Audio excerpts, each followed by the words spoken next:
de Inglaterra cuando estaba el tiempo de la Segunda Guerra Mundial, y cuando Alemania estaba listo para ir a atacar a Inglaterra, Winston Churchill ya no tenía los medios suficientes para hacerle frente a todo el ejército que venía contra de él. Era Alemania, y Alemania iba arrasando muchos países europeos. Entonces la única medida que le tocó que se le ocurrió a Winston Churchill hacer fue tomar los micrófonos, abrir la señal en el radio, abrir la señal en la televisión y decir: Día de Oración Nacional. De aquí en adelante vamos a hacer células de oración y vamos a estar orando porque los alemanes no lleguen a nuestra ciudad. La historia cuenta que Hitler iba en camino con todos los barcos, con la naval para destruir el puerto en Inglaterra, pero nunca llegó.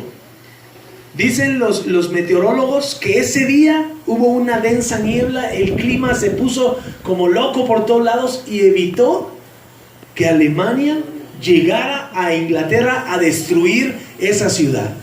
Y hay una señora que se llama la reina Isabel, que hizo una declaración. La reina Isabel dijo: le temo más a un ejército de personas orando que a un ejército militar. Y esta es la labor que el pueblo del Señor tiene encargado. Aparte de buscar una relación con Él al leer la palabra de Dios, algo importante para comunicarnos con Él es la oración. Y la oración, ustedes han visto que mueve montañas, por eso la Biblia lo dice así. La oración puede hacer que el cojo, como dice la Biblia, que el cojo se levante, que el ciego vuelva a ver, que el sordo vuelva a oír, que el muerto vuelva a pararse, que los matrimonios destruidos se renueven y que anden después como novios, que todo vuelva a ser nuevo. Pero el principio es la oración.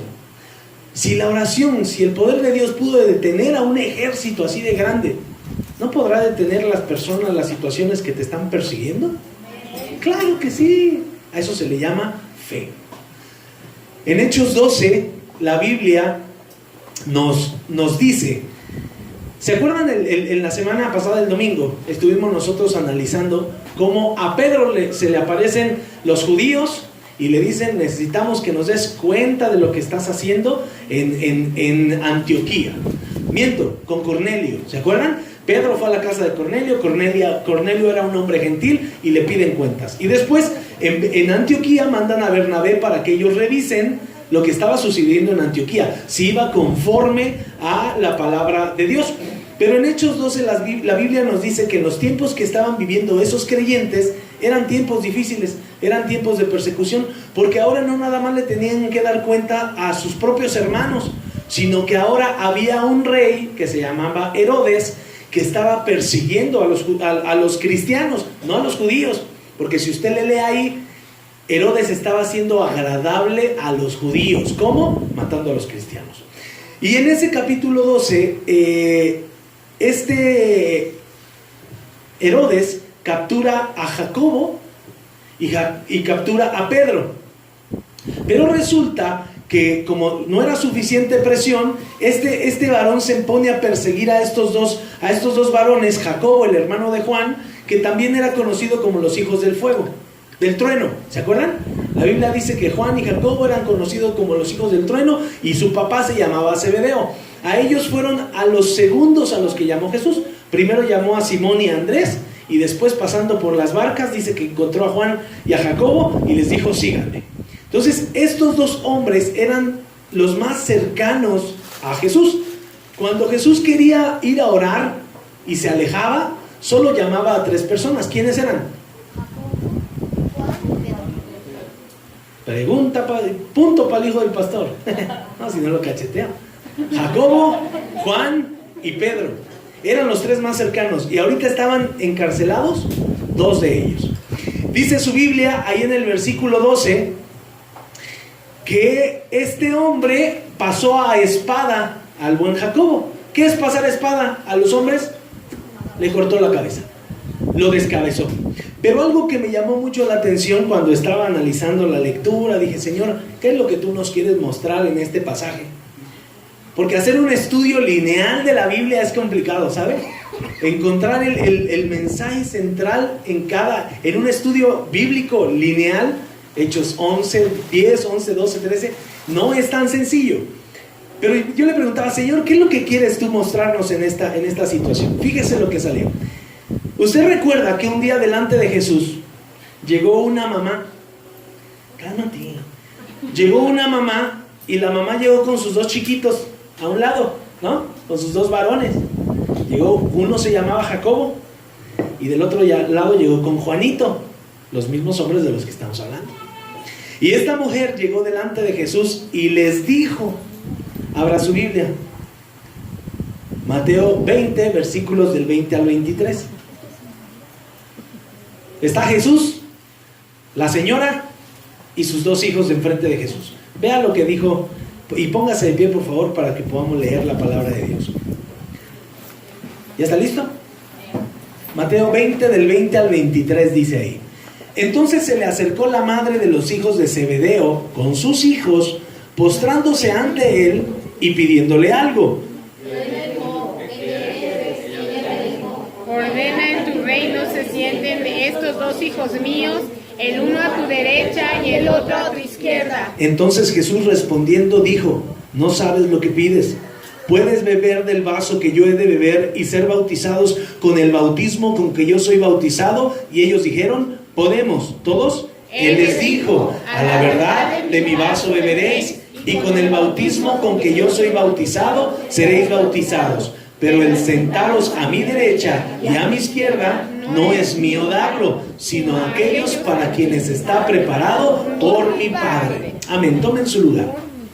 Fíjense qué cosa tan chula y tan preciosa se le ocurrió a la señora. ¿Qué fue a pedirle a Jesús?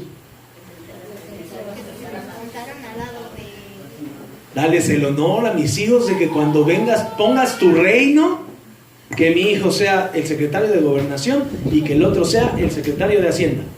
A uno ponlo a la derecha y a otro ponlo a la izquierda. ¿Estaba mal la petición de la mamá? ¿Cuántas mamás han hecho eso en la escuela de los hijos? Levante su mano. Maestra, siéntemelo aquí a un lado de usted. Maestra, póngamelo aquí cerca del bote de la basura porque es bien mío, entonces tienen que salir corriendo al baño. Maestra, hágamele esto. Maestra, hágamele lo otro. ¿Se hace o no se hace? Claro que sí. Vamos y lo hacemos. Entonces, ¿estaba haciendo algo fuera de lugar la mamá? No. Estaba viendo por sus hijos. Dijo, vamos a cuidarlos y vamos a sentarlos cuando yo me muera. Uno va a estar a la derecha y otro va a estar a la izquierda. Sabroso. ¿Qué le contestó Jesús? No sabe ni siquiera lo que estás pidiendo. ¿No han escuchado en estos años que yo tengo con ustedes que mi reino no es de este mundo? ¿Qué pasó ahí? Ya se trabó esto. Mi reino no es de este mundo. Abra su Biblia. Juan 18:36. Dos veces Jesús dice, mi reino no es de aquí. Le dice Jesús, mi reino no es de este mundo. Si mi reino fuera de este mundo, mis servidores pelearían para que yo no fuera entregado a los judíos. Pero mi reino no es de aquí. Juan 18:36. Entonces, fíjense cómo esta mujer, aquí está. Mi reino no es de este mundo. Mi reino no es de aquí. Jesús les dice dos veces que a él no le correspondía darle ese privilegio a nadie. Porque dice, esto está reservado solamente para mi Padre. Mi Padre es el único que puede decir si alguien se me sienta a la derecha, si alguien se me sienta a la izquierda. Pero ¿qué les dijo? Les dijo, ok, ¿tú quieres que ellos estén cercanos a mí? Les dice, ¿pueden beber del vaso que yo he de beber y ser bautizados con el bautismo con el que yo seré bautizado? Y ellos dijeron, sí, podemos, perfecto. De mi vaso beberán y con el bautismo con que yo soy bautizado serán bautizados. Lo único del asiento, eso sí se los dejo pendientes. Si la mamá hubiera sabido y hubiera leído su Biblia y hubiera orado, se hubiera detenido de hacer eso. Porque en el mundo podemos ir a pedirle al maestro que nos siente a nuestro hijo a un lado. El rey, esto está hablando Jesús, el rey le dirá a los de su derecha, vengan benditos de mi Padre, hereden el reino preparado para vosotros desde la fundación del mundo. Y el rey también le dirá a los de la izquierda, malditos, apártense al lago de fuego que está preparado para el diablo y para sus ángeles. La mamá con sus propios labios maldijo a uno de sus hijos y a uno de sus hijos lo bendijo. ¿Cuántas veces no hemos querido salvar a nuestros hijos con nuestras propias manos y lo que hacemos es maldecirlo? La Biblia dice, pides, pero pides mal, porque solamente pides para tus deleites, para gastar en tus deleites, y por eso no recibes, porque no sabes pedir. ¿Qué pedía? No, pues ponlos chidos, dale reconocimiento, que ellos estén por encima de los 12 apóstoles, que ellos sean los que gobiernen. Por eso es importante, hermano, que cuando nosotros venimos a la iglesia, no nada más vengamos a perder nuestro tiempo. Para perder nuestro tiempo, en la plaza hay cosas más chidas, ¿a poco no, mi Ruth?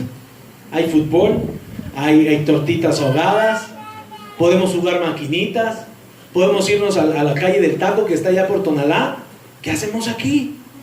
Pero cuando venimos a la iglesia y escuchamos esto, que cuando pedimos, pedimos mal y no recibimos lo que pedimos, porque cuando pedimos estamos como la chavita que tiene 3 muñecas y seguramente si le dan 2 más, las agarra. O estamos como el otro tragaldabas que está come y come y come y come y no le queremos dar a los demás. ¿Por qué? Porque pedimos solamente para nuestros antojos. Y cuando le decimos a Dios, ¿por qué no me contestas las oraciones que yo te pido? Porque estás pidiendo solamente para ti. Porque estás en modo egoísta y ahorita no ves a nadie más. ¿Qué habrá dicho la mamá de Jacobo y de Juan unos añitos después? ¿Cree usted que ella hubiera vuelto a pedir si hubiera conocido esta palabra? ¿Verdad que no? O solo que a uno de sus hijos lo hubiera odiado, ¿no? Y hubiera dicho, a este sí lo bendigo y este que se lo cargue el payaso, vámonos. Usted va del lado izquierdo. Es más, póngase aquí, mijo, porque usted lo odio. Fue un chisparatado ahí que me salió. Yo no lo esperaba a usted. Entonces, como no lo esperaba usted, usted se va a ir al infierno. Y el hijo que sí quise, lo mando al cielo. Ninguna mamá haría eso. Al menos las que yo conozco, ninguna mamá haría eso. Entonces, claro que no iba a volver a pedir ella lo mismo. ¿Por qué? Porque si nos regresamos a Hechos 12, le acabo de decir que Herodes estaba a punto de pasarle las armas al hijo de esta mujer. ¿Cómo iba a morir el hijo? Hechos 12, versículo 1 o 2 está por ahí, donde está preso Jacob. Imagínese a la mamá, bien orgullosa. Ay, yo fui personalmente con Jesús y yo le dije que tome de tu bautizo y que beba de tu copa. Ella pidió que él muriera así. La primera fue que se sentara a la izquierda, uno de ellos a la izquierda, y que fuera maldecido, que fuera maldito y que fuera echado al infierno. Ok, está bien, esa. Y la otra fue que sus hijos murieran del mismo modo que murió Jesús. Y a este al menos encarcelado y cortado la cabeza. Y el otro, el famoso Juan, fue el que murió exiliado. El que escribió hasta el final el libro de Apocalipsis. Pero ese hombre murió en la isla de Patmos, abandonado. Eso era lo que la mamá pidió para su hijo. ¿Usted se imagina? ¿Usted se imagina si la mamá hubiera pensado que esto iba a pasar? Otra vez le pregunto, ¿lo hubiera vuelto a pedir? No, se hubiera quedado callada y mi hijo, usted se sienta pero a escuchar la palabra de Dios. Usted se sienta a obedecer la palabra de Dios, porque por muy malos que seamos, no vamos a desearlo eso a nuestros hijos. Hechos 12:2, mató a espada a Jacobo, le cortó la cabeza, se dio cuenta que esto le agradó a los judíos, y así que entonces ahora les iba a dar una nueva satisfacción. Dijo, bueno, les estoy cayendo bien, yo tengo que seguir gobernando aquí. Él era un gentil, no era judío, y entonces, como tenía capturado a Pedro, también lo iba a matar. Pero dijo, este bandido ya se libró varias veces de la cárcel, entonces le vamos a tener que poner una buena guardia. Le ponemos 2, le ponemos 4, le ponemos 6, le ponemos 8, no, le ponemos 16 guardias, para que este hombre no se pueda escapar de la cárcel. Y es más, le vamos a atar, le vamos a poner grilletes y lo vamos a sentar, y a un lado le vamos a poner un soldado y a otro lado le ponemos otro soldado, y afuera de la celda le vamos a poner otros 2 soldados, y ahí van 4, y los otros 12 van a estar afuera cuidando que este no se nos vaya. Esa era la guardia que Herodes le había puesto a Pedro para que no se le escapara de nuevo y pudiera darle otra satisfacción al pueblo judío, porque les estaba cayendo bien. Les estaba cayendo bien. Lo que no sabía este hombre es que se le cruzaría la Pascua y tenía que esperar unos cuantos días para poderlo matar. Entonces, ese sacrificio quedó en pausa. Cambiamos de escenario y por el otro lado estaban en la casa de una mujer que se llamaba Rhodes. Estaba la iglesia, así como nosotros ahorita, y todos estaban unánimes orando: Señor, libra a Pedro. Señor, libra a Pedro de ese hombre que se llama Herodes. Libéralo de las cadenas. Sí, están rodeados de 16 personas. Sí, está ahí imposible que tú salgas, pero para ti no hay imposible, Señor. Tú puedes hacerlo, tú puedes sacarlo. Y dice la Biblia que la iglesia estaba unánimes en un mismo sentir, pidiendo en oración que este hombre saliera libre. El gobernador, a días de volverse agradable de nuevo a los ojos de los judíos, no contaba con esta situación. Cuando yo leía esto, yo veía la similitud que muchos de nosotros estamos pasando el día de hoy. Hay algunos que están encarcelados, hay prueba dentro de la iglesia, hay persecución de unos contra otros, hay problemas en el trabajo, hay problemas con los hijos, hay problemas con el matrimonio, hay problemas dentro de la iglesia. ¿Por qué? ¿Por qué a ellos los encarcelaron?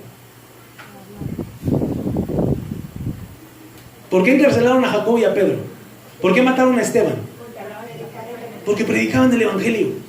¿Por qué se metieron en problemas? Porque predicaban el evangelio. ¿Por qué mataron a Jacobo? Por predicar el evangelio.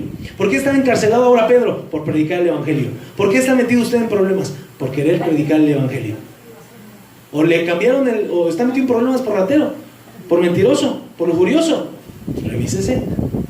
Porque si es por el evangelio, usted puede tener la certeza que alguien está orando detrás de usted, pidiendo libertad. Y Dios, ahorita vamos a ver, un día va a contestar. Pero si usted está siendo condenado como estos dos hijos de la señora por las palabras de alguien más, que Dios le guarde.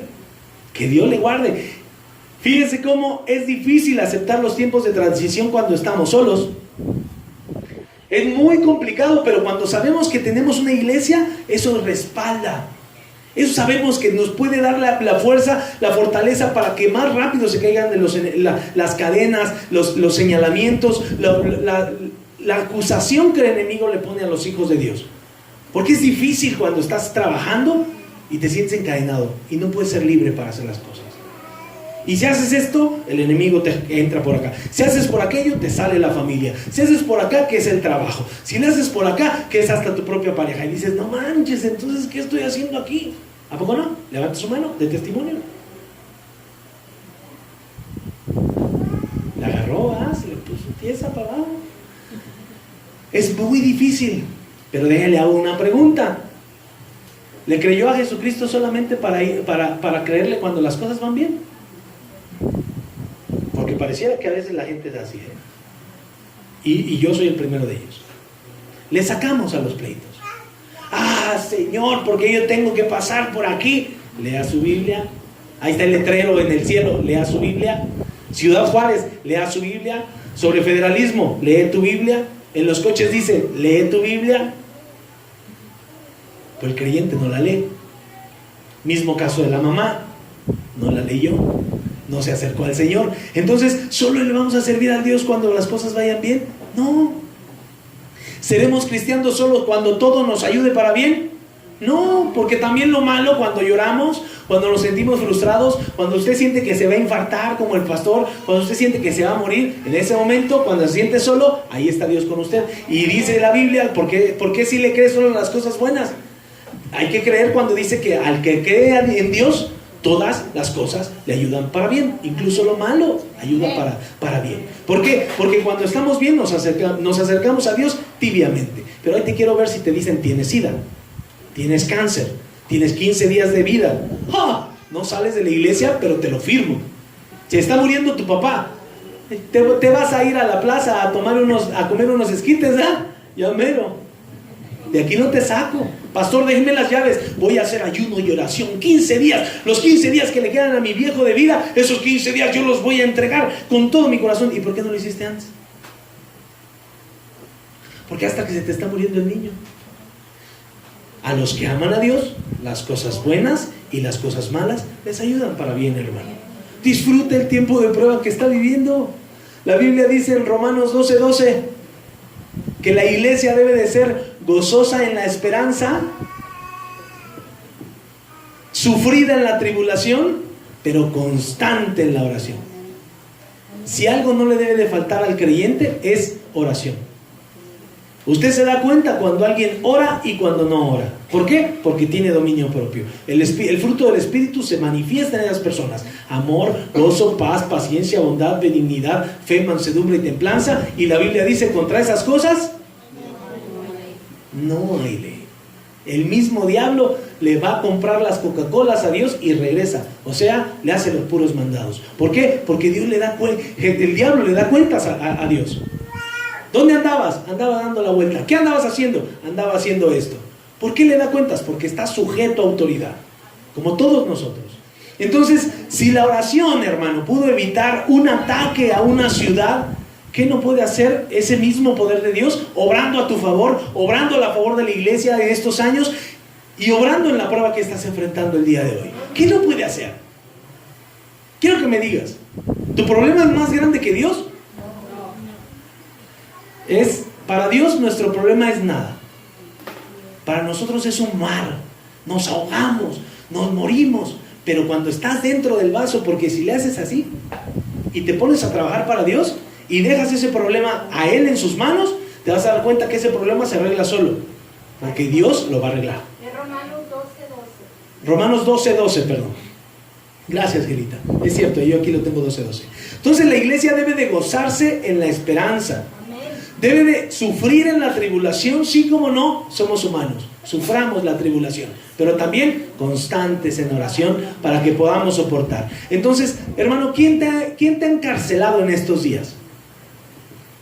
¿Cuántos están rodeándote? ¿Quién te quiere humillar?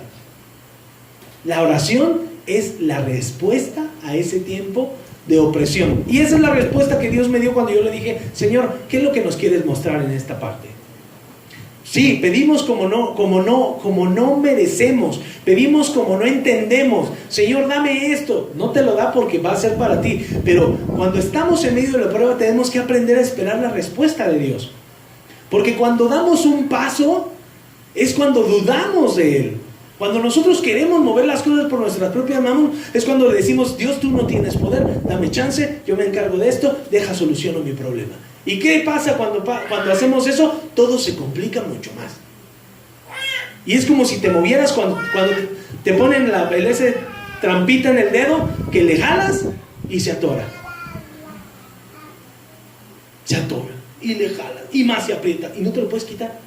Y así es cuando el cristiano se aferra a querer solucionar con sus propias fuerzas todos los problemas que tiene. Cuando nos anticipamos a tomar decisiones, nos equivocamos. ¿Por qué? Porque eso no es la voluntad de Dios.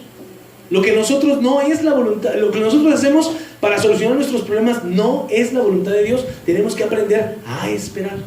¿En qué? En el Señor. Pero es que, ¿qué vas a hacer? Seguir sirviendo. Pero es que nos van a matar. Que nos maten. La Biblia dice: si vivimos, si morimos, somos del Señor. Sea que vivamos, sea que moramos, de Él somos. ¿Qué le importa morir? ¿Qué me puede hacer el hombre? Dice la Biblia. No le temas a aquel que puede matar la carne, témele a aquel que puede echar el alma al infierno. A ese sí témele. Y a ese es al que el creyente le debe de temer.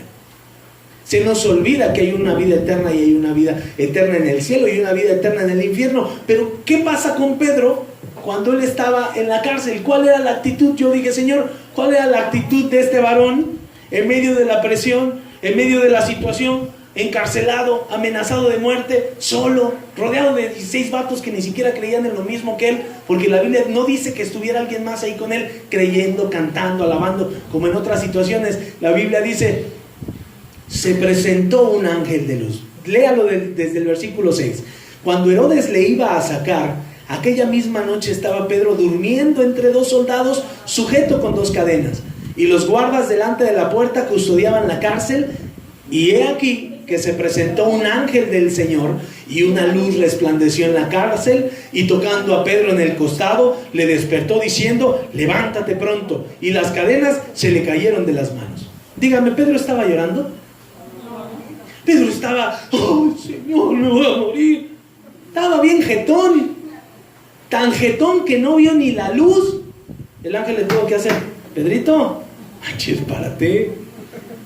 Señor, estaba teniendo el sueño de los justos. ¿Cuál es el sueño de los justos? Dice la Biblia que Dios da el sueño al creyente. Hasta Dios nos da el descanso, y lo tenemos que pedir. Búsquelo en su Biblia, se lo voy a dejar de tarea, ahí me dice el domingo cuál es. Pero Dios le da el sueño al creyente, y Pedro tenía un sueño pero maravilloso. Pedrito, vámonos, viejo. Se despertó, le despertó diciendo: levántate pronto. Las cadenas se le cayeron de las manos. ¿Hizo algo Pedro? No, dice que las cadenas se cayeron solas, y le dijo el ángel: cíñete y átate las sandalias. Se había zafado el pantaloncito, se aflojó el cinturón, se quitó el zapato, dijo: pues de aquí no voy a salir muy rápido, entonces mejor me los quito para que no se me vayan a hinchar los pies. Ya ve que luego ya de grande a uno se le hincha la pata. Y le dice el ángel: cíñete, átate las sandalias. Y Pedro, ¿qué hizo? Lo hizo así. Y le dijo: envuélvete en tu manto y sígueme. Saliendo le seguía, pero no sabía Pedro que era verdad lo que hacía el ángel, sino que pensaba que veía una visión. Hermano, tu salvación va a venir de parte de Dios, y ni cuenta te vas a dar cuando esto suceda. Vas a pensar que es un sueño, vas a decir: ¿en qué momento se desamarró esto que estaba pasando? ¿En qué momento llegó mi hija? ¿En qué momento llegó mi hijo? ¿En qué momento se le quitó el vicio? ¿En qué momento mi casa comenzó a caminar bien? ¿En qué momento? Si yo lo único que hice fue confiar en el Señor, orar en todo tiempo, vivir una vida para el mundo dormido, para el Señor despierto espiritualmente, todo el tiempo trabajando, todo el tiempo sirviendo. Eso se le llama confiar a Dios en medio de la adversidad. ¿Sabe por qué? Porque Dios nos llamó para servirle. Dios nos llamó para servirle, no nosotros nos pusimos en este camino para servirle. Si usted se puso en este camino solo para servirle, este tipo de vida cristiana le es bien pesada a usted. Porque si algo no se puede fingir, es la fe. Vivir una vida santa es pesado. Da hueva escuchar la palabra de Dios. Se lo digo yo, porque estuve como un año aguantándome queriendo ser cristiano. Nunca pude. Yo sé lo que le digo, yo sé lo que es estar de aquel lado y quererme sentir cristiano, y a la primera reventar como loco, decir malas palabras, maldecir a mi esposa, hacer esto, hacer aquello, maldecir mi casa. Yo sé lo que es batallar del otro lado, y también sé lo que es batallar de este lado. Y créame, hay veces que yo preferiría regresarme a enfrentar los problemas que a veces tenemos que enfrentar como pastor. Tengo que enfrentar como familia pastoral. Pero si Dios me puso aquí, Dios me va a respaldar. Si Dios lo metió a usted en ese problema, Dios lo va a respaldar. Si usted se metió solo, busque, reconozca y salga de ese problema con la confianza que Dios le ha dado, con la fe que Dios le ha dado. Pero así como Pedro salió de esa cárcel sin darse cuenta cómo fue, usted va a salir de ese problema sin darse cuenta cómo fue, siempre y cuando se mantenga fiel y firme a su fe. Porque Dios no cambia. Dios no cambia. Sigamos. Pedro salió esa noche de la cárcel, llega a la casa donde estaban todos los demás orando fervientemente, y toca, y la hermana abre, y la hermana Rosa, porque es la traducción del nombre de esta mujer que se llama Derbe, me parece, creo que es el nombre. Rode llega y ve a Pedro y le cierra la puerta, dice la Biblia, le cierra la puerta, se mete corriendo y deja a Pedro afuera. Y se mete a decirle a los hermanos: ahí está el Pedro, viejo. No, ahí está el Pedro en la puerta. Está loca de ser el ángel de Pedro, el ángel que cuida a Pedro. Porque se pensaba en ese tiempo que el ángel que cuidaba a las personas tenía las facciones de los que cuidaban. Decían: es el ángel de Pedro, a lo mejor ya hasta murió. Fueron a revisar y el Pedro, así como: se manchan, me dejaron afuera. O sea, esta Rosa, pues, que entró, les contó la visión, les contó cómo Dios lo libró. ¿Cómo creen ustedes que se sintieron estas personas que llevaban días orando cuando Él les cuenta lo que ellos estaban pidiendo? respaldados por Dios, contentos, excitados por decir, vamos, Dios está con nosotros, Dios nos está escuchando, si hizo esto va a hacer cosas más. Hermano, en medio de estos problemas nosotros tenemos que estar como respaldados siempre y saber en qué momento tenemos que movernos. No tenemos que siempre ir de frente contra los problemas. Dice la Biblia, más vale perro vivo que león muerto. ¿Por qué defendernos? Prefiero ser un choloscuintle de pelos parados con collar que un león bien bravo, pero bien atravesado. ¿Cuántos no seguimos queriendo ser leones? Queriendo buscar hacer nuestra voluntad en medio de la iglesia. Seamos prudentes. La Biblia dice, más vale perro vivo que león muerto. Apréndaselo. Cada vez que enfrente un problema, recuerde, perro vivo. Sí, está bien, no pasa nada. Tú me insultas, te perdono, ahí te ves. Da la vuelta. ¿Para qué humillar? ¿Para qué lastimar? ¿Para ser un león? Pues sí, muy melenudo, pero estás muerto espiritualmente. Y en una de esas también te matan por trompudo, ¿ah? O sea, también aplica. Seamos prudentes en nuestros conflictos, ya sean de fe, ya sean personales, laborales. Tenga la plena confianza de que Dios se va a encargar de todos ellos. Ninguno de estos asuntos van a pasar ahí. En el camino, llore, gócese, sufra la prueba, pero acérquese más a Dios, porque esa va a ser la salida. Alejarse de Dios, ir en el sentido contrario, dejar de leer la Biblia, dejar de orar, le va a traer maldición. ¿Y cómo vive esa maldición? Usted la va a pagar en su propio cuerpo. Usted la va a llevar a su propia casa. Su cara lo denota, su vida lo demuestra. El único que se engaña es uno mismo. Uno mismo puede decir, no, yo soy creyente cristiano, fiel, feliz, bien padre, bien chido. Los demás callamos, lo que callamos los pastores. Voy a hacer mi novela un día de estos. Lo que callamos los pastores. Porque arrastramos nuestros problemas. Y los únicos que no nos damos cuenta somos nosotros. Hermano, yo le invito a ser perro vivo en vez de león muerto. Callemos cuando tengamos que callar. Esperemos como Pedro lo hizo. Con la misma confianza, quítese sus zapatos, aflójese el cinturón. Señor, dame el sueño de tus hijos, dame el sueño de los justos. Te lo ruego, permíteme descansar. Yo no puedo hacer nada de todos modos. La guerra está allá, tú estás conmigo. Vénganos tu reino. Clávese. Sea que se muera, sea que despierte al otro día, usted le sigue perteneciendo a Dios.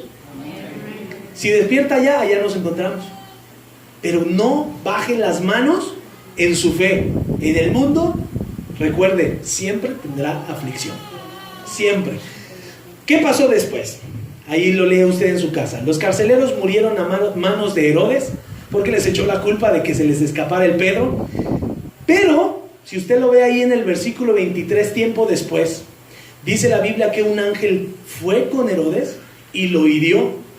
Y este hombre murió agusanado. ¿Por qué? Porque alguien que se levanta en contra de la palabra de Dios, en contra de los planes de Dios, en contra de los hombres de Dios que somos nosotros, sufre las consecuencias. ¿Cuánto tiempo fue después? La Biblia no lo dice, pero dice que tiempo después él murió lleno de gusanos. Y el versículo 24 dice algo bien bonito. Ayúdenme a leerlo. La palabra de Dios crecía y se multiplicaba. El diablo le hace los mandados a Dios, con todo y los instrumentos que a usted le esté poniendo enfrente. Deudas, enfermedades, familiares, vecinos, hermanos en Cristo, hasta el mismo pastor. Dios lo va a mover si es necesario para que usted siga siendo fiel a la obra. Porque dice el versículo 24, la palabra de Dios crecía y se multiplicaba. Eso le da la garantía de que nadie puede detener el plan de Dios. Nadie, ni el diablo, ni el infierno. La misma Biblia dice, ni las puertas del infierno prevalecerán contra la iglesia, brother. ¿Cuál es tu desconfianza? Se te levantó un hermano piojoso, un vecino piojoso. Pónselo a manos a Dios, llévale un refresco, bendícelo. Si tu enemigo tuviera hambre, dale de comer. Si tuviera sed, dale de beber. ¿Por qué? Porque ascuas de fuego amontonará sobre su cabeza. ¿Qué es eso? Juicio de parte de Dios. Pero hay que hacerlo con un corazón sincero, ¿Por qué? Porque esa persona necesita la misma misericordia que tú necesitas. Esa persona necesita el mismo amor que tú ya recibiste. Por eso no podemos condenar dentro de la iglesia.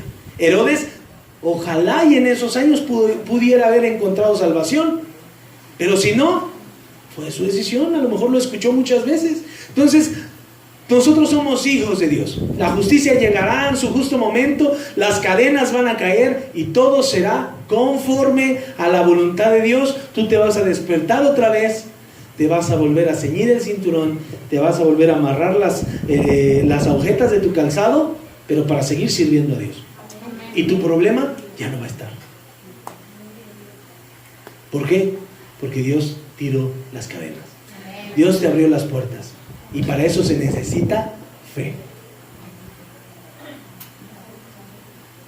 ¿Darás el paso de la señora?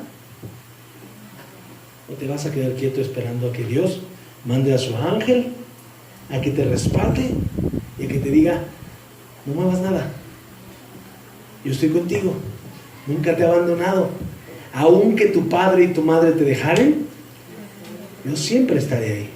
Y eso es una promesa de parte de Dios. Nos ponemos de pie. ¿Cómo enfrentarás ahora tu problema? Ese mismo problema que sigues teniendo el día de hoy, esa misma circunstancia que no te deja adorar a Dios, que no te deja leer la Biblia, que te trae distraído por muchas cosas, ¿cómo vas a enfrentar ese problema a partir del día de hoy? Esa es una buena pregunta muy interesante. ¿Cómo lo vas a enfrentar? ¿Oramos?